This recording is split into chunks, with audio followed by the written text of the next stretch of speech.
The Nightshade Cases, Episode 12, Bad Shoot. Exterior, an alley, early morning. Gerri and Pierce face off in a back alley, holding guns on each other, both shouting at each other to put their weapons down. Close up on the muzzle of a gun. Pierce fires. Interior, the captain's office, 9th Precinct. Night. 8 hours earlier. Gerri and Pierce go head-to-head in the captain's office as her nasty-ass partner yet again causes trouble for her, calling her out on a case that she's acting outside department regulations. Gerri yells back until the captain shouts over them to get their crap together, shuts Pierce down. Pierce leaves, another blowout between them in the bullpen, where everyone can see it. Pierce storms off, while fellow detectives Marshall Moore and Ryan Thomas have Gerri's side.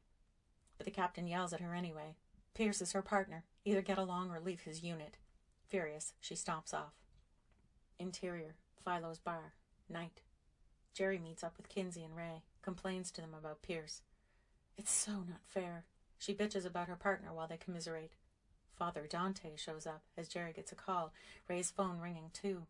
They leave Kinsey with the priest. He sits after she insists he join her, very nervous. He tells her he needs the book he gave her. He needs it back. Why? What's up? He's just returned from his training at the Vatican. He has to have that book. She hands it over. Doesn't matter, she made a copy. But why is he so upset? He gets up, is about to leave, tells her to watch out. Why? They know about her. They who? And what about her? He runs off without saying. Exterior, a crime scene. Night. Gerri shows up at the crime scene with Ray, who goes right to the body. Gerri sees Pierce is already there. No patience for him tonight. But wait, he's not alone.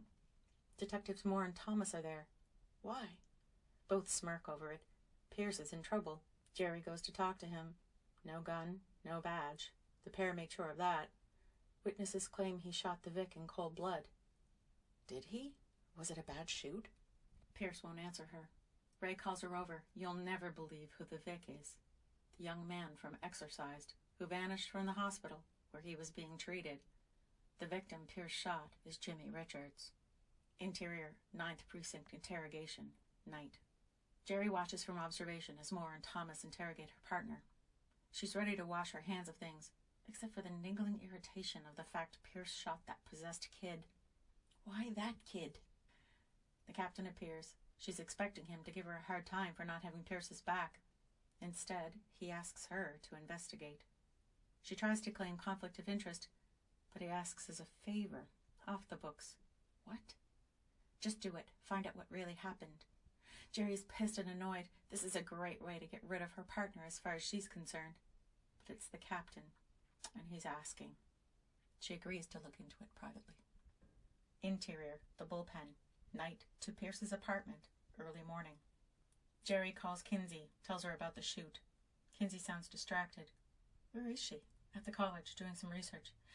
Gerri shrugs it off, calls Binks at the lab. The slug that killed Jimmy is a match to Pierce's gun. No weapon found on the kid. Looking bad for Pierce at this point. Gerri goes to talk to her partner, only to find he's been sent home. She goes to see him at his apartment. He won't talk to her, tries to slam the door in her face. She finally says, "Fuck him," and storms out. On the way out of the building, she passes a girl she recognizes. Not sure where she knows her from, and it takes Gerri until she's at her car to make the connection. Wait, it can't be. That was Myra Banks from Exotica, the girl from the nightclub. But she's dead, long dead. What the fuck? Gerri runs back and into Pierce's building, just as the lights go out. Interior, Pierce's apartment, early morning. To exterior, the alley, early morning. She takes the stairs to Pierce's apartment 2 at a time, but he's not there. She finds a blood trail by scent, follows it down the back steps and out into the alley. There she faces off with Pierce as they both pop out from behind a dumpster. Gerri shouts at him to put his gun down. He yells back at her in a rewind to the beginning of the episode. She sees the moment in his eyes when he pulls the trigger.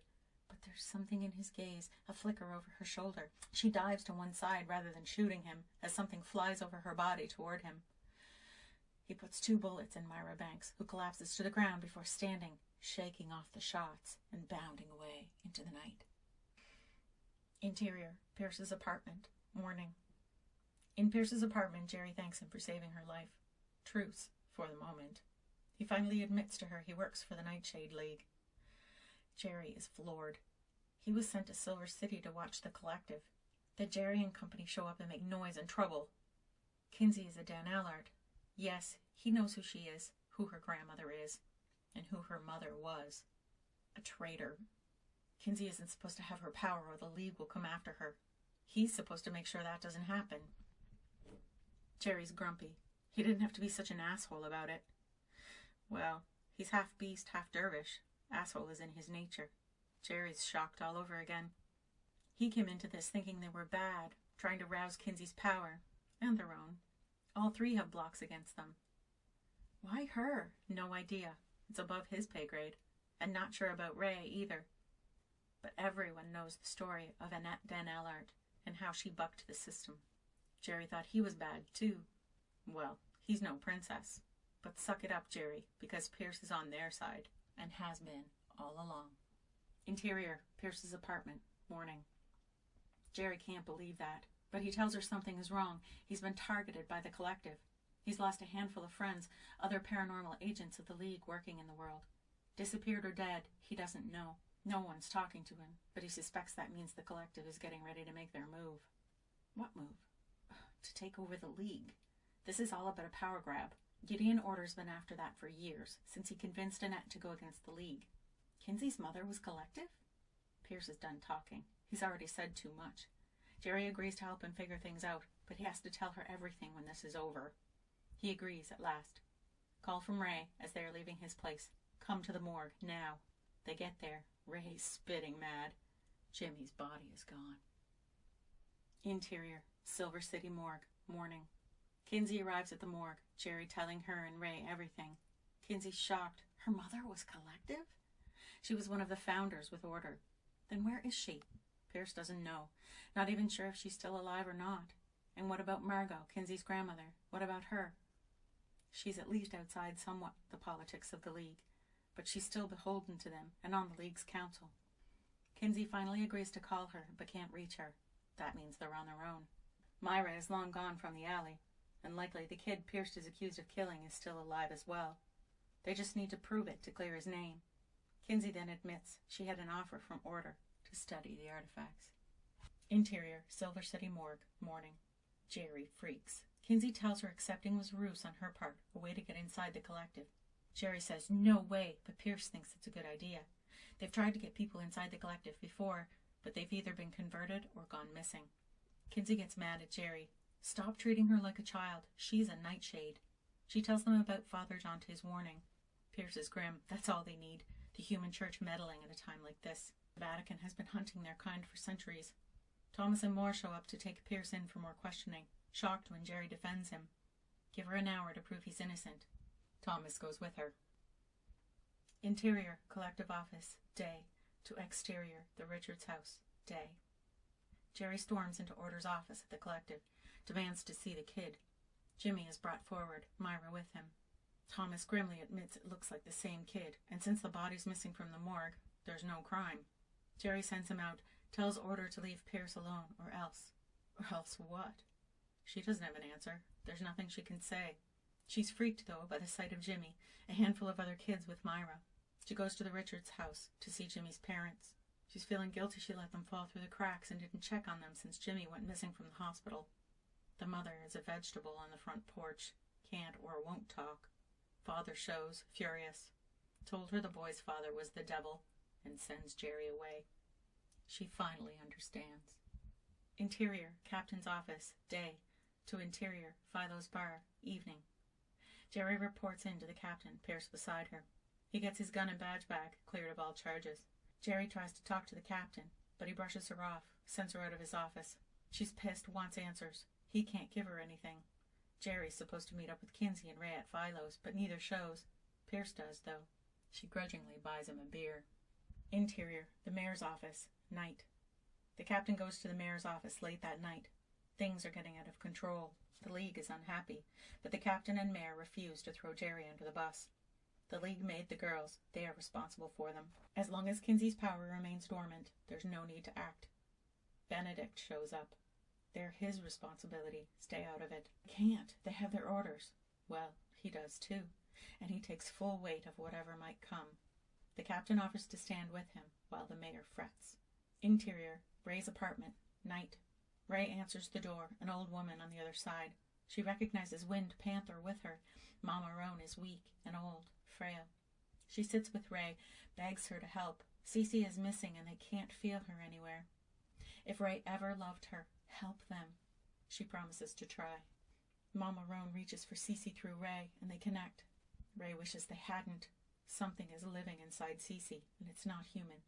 Ray has to run from it while Mama Roan cries. Interior, collective office, night. Kinsey's phone rings while she's in the elevator. It's Gerri. Gideon Order is Jimmy's father. He's the devil. She hangs up. Her phone rings again. It's her grandmother, but Kinsey won't talk to her. Hangs up on her when Margot tries to talk. She exits the elevator, walks calmly past Constance at the collective's front desk, who she nods to like an old acquaintance. She opens the door to Order's office. He greets her, welcomes her, offers her a drink. No thanks. She's here to work, as promised. He guides her into the vault, shows her the artifacts. But before she can get to work, he needs to do as they agreed. Kinsey allows him to brand her with the first mark of the collective. It hurts, but it's worth it. Interior, collective office, night. Order is excited.